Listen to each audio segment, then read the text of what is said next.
గుడి ప్రధాన అర్చకులు గోషికొండ హనుమంతులు గారు మనతో పాటు ఉన్నారు. సో ఇప్పుడు మనం నమస్తే పంతులు గారు. నమస్కారం.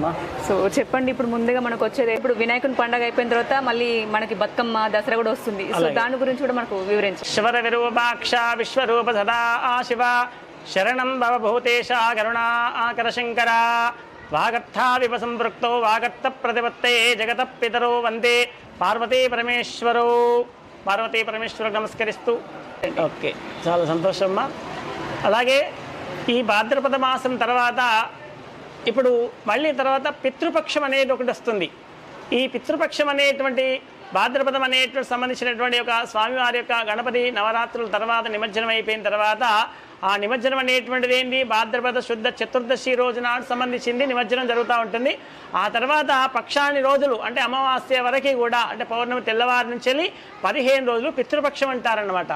ఈ పితృపక్షం రోజు నాడు వారి వారి యొక్క పితృదేవతలకు వాళ్ళు సంబంధించినటువంటిది అబ్దికాలు చేసుకునేటువంటి ఒక మహత్తరమైనటువంటి ఒక కాలం అన్నమాట.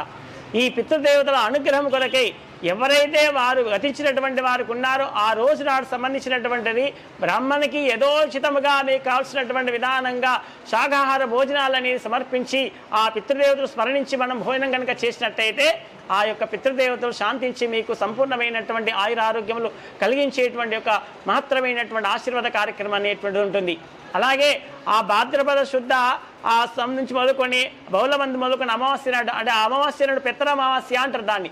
ఆ పిత్రమావాస్య నాడు పితృదేవతలకు అందరూ కూడా ఈ యొక్క మాసికాలు అనేటువంటి సమర్పించుకొని అదే రోజు బతుకమ్మను ప్రారంభం చేసుకోవడం అనేటువంటి జరుగుతూ ఉంటుంది. మొదటి రోజు బతుకమ్మ కార్యక్రమం.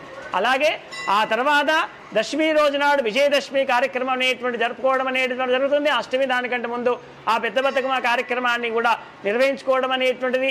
ఈ యొక్క సంబంధించినటువంటి బతుకమ్మ కార్యక్రమం అనేటువంటి విధానం ఏంటి అంటే ఈ యొక్క అడవిలో ఉండబడేటువంటి యొక్క అన్ని చెట్ల నుంచి పూయబడినటువంటి చెట్ల యొక్క ఉన్నటువంటి పుష్పాలన్నీ కూడా సమీకృతం చేసుకొని వాటన్నిటి కూడా ఒక కాడ మనం ఏర్పరచుకొని అదొక అందమైనటువంటి అలంకరణగా చేసుకొని ఆడుకునేటువంటిదే బతుకమ్మ పండుగ అని చెప్పి ఉంటారు. అయితే ఇది శాస్త్రంలో లేకపోయినా లోకంలో ఉన్నటువంటి యొక్క కొంత ప్రాంతీయ ఆచార విధానంగా ఈ యొక్క బతుకమ్మను ఆచరణ చేసుకోవడం అనేటువంటి జరుగుతూ ఉంటుంది.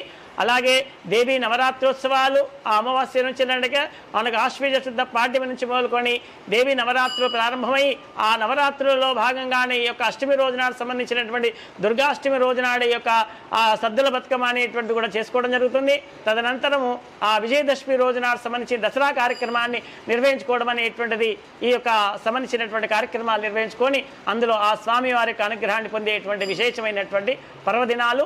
ఈ దక్షిణాయనంలో ప్రారంభమైనప్పటి నుంచే పండుగలు కూడా అనేకంగా ప్రారంభమవుతాయనేటువంటిది కూడా ఉంది.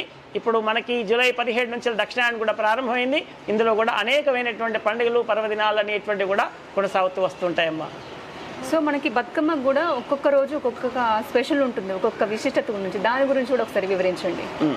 అయితే మొదటి రోజు అనేటువంటి సంబంధించినటువంటి అమావాస్య రోజు నాడు సంబంధించినటువంటిది ఎంగిలి పూలు అనేటువంటిది ఉంటుంది.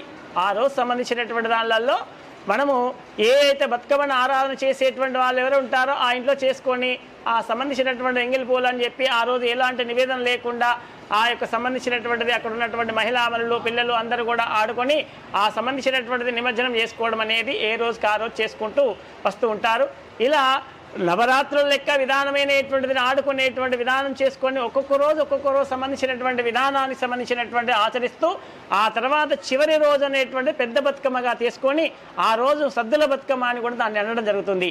ఆ బతుకమ్మ రోజు నాడు విశేషంగా ఒక్కొక్క రకమైనటువంటిది వాళ్ళ స్థాయిని ఆ దృష్టిలో పెట్టుకొని వాళ్ళందరూ కూడా అంత పెద్ద చేసుకొని అందరూ సుందరమైనటువంటి యొక్క వస్త్రధారణ చేసుకొని అందరూ సుందరంగా ఆ యొక్క బతుకమ్మలు పేర్చుకొని ఆ రోజు నాడు విశేషంగా ఆ ఊరు వారందరూ కూడా సమీకృతముగా ఒకే రకమైనటువంటి సామూహిక వేదికలో ఏర్పాటు చేసుకొని ఆ యొక్క బతుకమ్మను ఆడుకొని ఆ అమ్మవారి యొక్క ఆశీస్సును పొంది గౌరమ్మను పూజించుకొని ఆ రోజు నిమజ్జనం చేయడం అనేటువంటి జరుగుతుంది. మరి సో థ్యాంక్ యూ. ఓం నమ శివాయ.